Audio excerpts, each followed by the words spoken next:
नमस्कार मित्रों। कहीं ये शिक्षकों के खिलाफ सरकार की साजिश तो नहीं?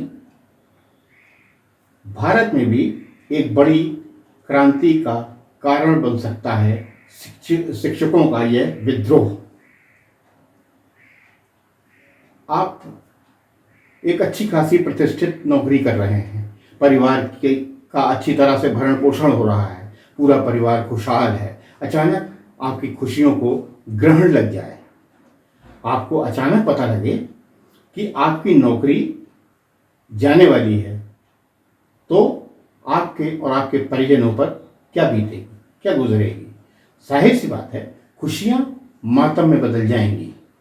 कुछ ऐसा ही देश के करीब 25 लाख शिक्षकों के साथ हो रहा है। एकाएक सर्वोच्च न्यायालय का आदेश आता है और पूरे देश में बेसिक शिक्षकों का खून खौल उठता है। कुछ दिन पहले सर्वोच्च न्यायालय के जस्टिस दीपांकर दत्ता और जस्टिस मनमोहन की बेंच ने एक कड़ा फैसला सुनाया। कोर्ट ने कहा, बेसिक शिक्षा में जो भी शिक्षक अध्यापन कर रहे हैं उनके लिए शिक्षक पात्रता परीक्षा टीईटी पास करना जरूरी होगा। जिन शिक्षकों की सेवानिवृत्ति को सिर्फ 5 साल या उससे कम रह गए हैं, उनके लिए इस टीईटी करने को अनिवार्यता से मुक्ति दे दी गई। उन्हें अनिवार्य नहीं होगा, वह सेवा में बने रहेंगे। हालांकि प्रमोशन हासिल करने के लिए उन्हें भी टेट पास करना होगा। अन्य शिक्षकों को 2 साल के भीतर टेट पास करना होगा, अन्यथा या तो उनको स्वैच्छिक सेवानिवृत्ति वीआरएस लेना होगा या उन्हें स्थायी सेवानिवृत्ति दे दी जाएगी, कंपल्सरी रिटायरमेंट दे दिया जाएगा। राष्ट्रीय अध्यापक शिक्षा परिषद एनसीटीई ने 29 जुलाई 2011 से टेट अनिवार्य कर दिया था। सवाल यह है कि क्या इससे पहले नियुक्त शिक्षकों को सेवा में बने रहने या पदोन्नति के लिए टेट करना जरूरी है? कोर्ट ने कहा, जिन शिक्षकों की सेवा अवधि में 5 वर्ष या उससे कम समय शेष है वह तो सेवा में बने रहेंगे, लेकिन प्रोन्नति के लिए, प्रमोशन के लिए उन्हें भी टेट पास करना जरूरी होगा। जिनकी सेवा अवधि 5 वर्ष से अधिक बकाया है उन्हें हर हालत में टेट करना ही होगा, वह भी 2 साल के भीतर। शिक्षकों की भर्ती जिस समय हुई उस समय की विज्ञप्तियों और शर्तों के आधार पर ही आवेदन किया गया था। बाद में नियम बदलकर टीईटी को लागू करना कदापि न्यायसंगत नहीं कहा जा सकता। यह तो एक तरह से शिक्षकों की रोजी रोटी, उनके जीवन के साथ खिलवाड़ करने जैसा है। तमाम शिक्षकों ने बच्चों की पढ़ाई के लिए शिक्षा गृह कर्ज ले रखे हैं, बच्चे अच्छे स्कूलों में पढ़ रहे हैं, बीमार परिजनों का इलाज चल रहा है, वह ये कर्ज कहाँ से चुकाएंगे? इस उम्र में क्या नया जीविकोपार्जन का जरिया तलाश करेंगे? टेट 29 जुलाई 2011 से लागू हुआ। उसके बाद में भर्ती हुए सभी शिक्षक टीईटी पास हैं। इससे पहले भर्ती हुए शिक्षक टेट उत्तीर्ण नहीं हैं। 9 अगस्त 2017 को भारत सरकार ने इस एक्ट में संशोधन कर दिया कि बेसिक शिक्षा में कोई भी शिक्षक बगैर टेट पास किए नहीं पढ़ा सकता, अध्यापन नहीं कर सकता। टेट करने के लिए 4 साल का समय दिया गया। यह संशोधन तो कर दिया गया, लेकिन इसे सार्वजनिक नहीं किया गया, न ही इसका एग्जीक्यूशन, क्रियान्वयन कराने का प्रयास किया गया। अब इसी संशोधन की बिना पर सुप्रीम कोर्ट ने भी आदेश कर दिया कि 2 वर्ष के अंदर शिक्षक टीईटी पास करें या वीआरएस लें या स्थायी सेवा समाप्ति कर दी जाए, स्थायी सेवानिवृत्ति कर दी जाए। यहाँ पर केंद्र सरकार और राज्य सरकारों की लापरवाही कहिए या धोखाधड़ी सामने आ रही है। केंद्र की एनडीए सरकार और राज्य सरकारों ने इतने गंभीर विषय पर पर्दा क्यों डाला? इसको गंभीरता से लेकर शिक्षकों को टीईटी पास करने के लिए विवश क्यों नहीं किया, बाध्य क्यों नहीं किया?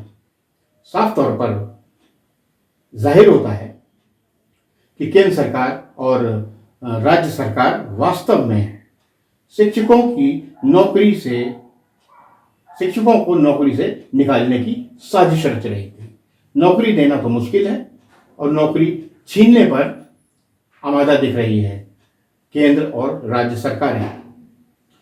सरकार की नीयत पर सवाल उठना लाजमी है।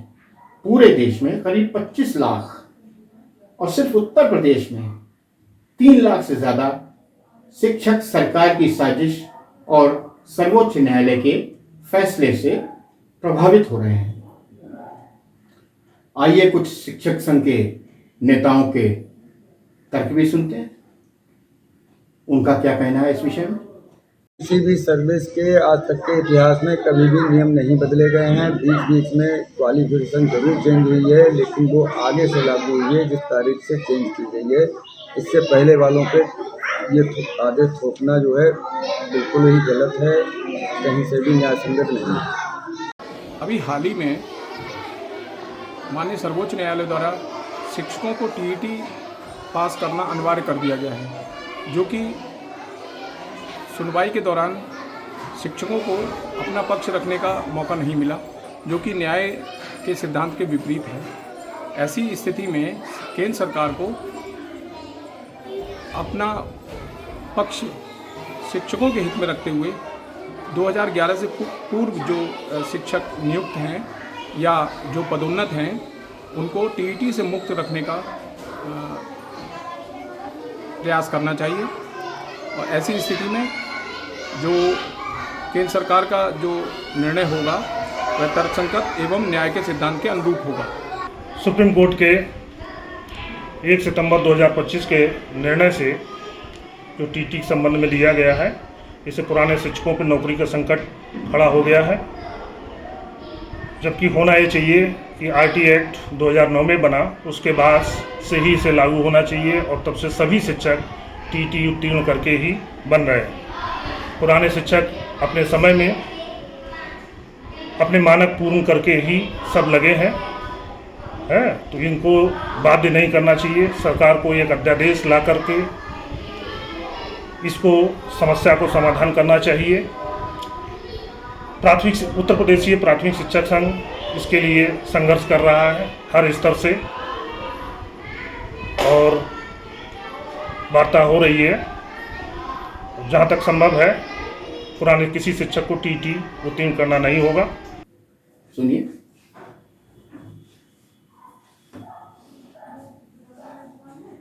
यह एक बहुत बड़ा मसला है, करोड़ों जिंदगियों का सवाल है। अगर 25 लाख शिक्षक प्रभावित हैं तो उनका परिवार भी पूरी तरह से प्रभावित होगा। करोड़ों जिंदगियों के ऊपर सीधा असर पड़ेगा। जिंदगी के मायने बदल जाएंगे। अभी से इतनी दहशत है, तमाम शिक्षक डिप्रेशन में चले गए हैं। एक शिक्षक की तो हार्ट अटैक से मौत भी हो चुकी है। सरकार को इसे संज्ञान लेना ही होगा, हर हालत में इसे संज्ञान लेना होगा। शिक्षकों के साथ छल कपट की नीति का त्याग करना होगा, वरना यह भी एक बहुत बड़ी क्रांति का कारण बन सकती है। ऐसा कोई रास्ता निकालना होगा। अगर टीईटी आपने अनिवार्य किया तो शिक्षकों को इसको पास करने के लिए बाध्य क्यों नहीं किया, परीक्षा के लिए बाध्य क्यों नहीं किया? सरकार की गलती की सजा ये लाखों शिक्षक आखिर क्यों भुगते हैं?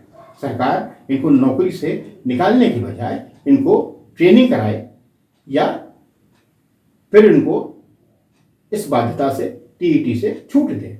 सांसद विधायकों का वेतन बढ़ाने के लिए आनन फानन में सर्वसम्मति से आप विधेयक ले आते हैं, विधेयक सर्वसम्मति से पास हो जाता है, तो लाखों जिंदगियों को बचाने के लिए भी अगर जरूरत पड़े तो विधेयक लाया जा सकता है।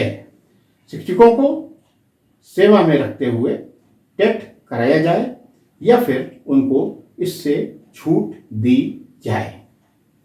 ये वक्त का तकाजा है और शिक्षकों को भी अपने अधिकारों की रक्षा के लिए संगठित होना होगा, एकजुट होना होगा और सरकार पर हर हालत में दबाव बनाना ही होगा, वरना संभव है कि भविष्य में लाखों शिक्षकों को अपनी नौकरी से हाथ धोना पड़े, लाखों बच्चे,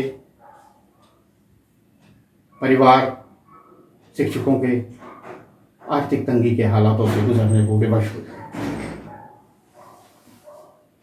जय हिंद।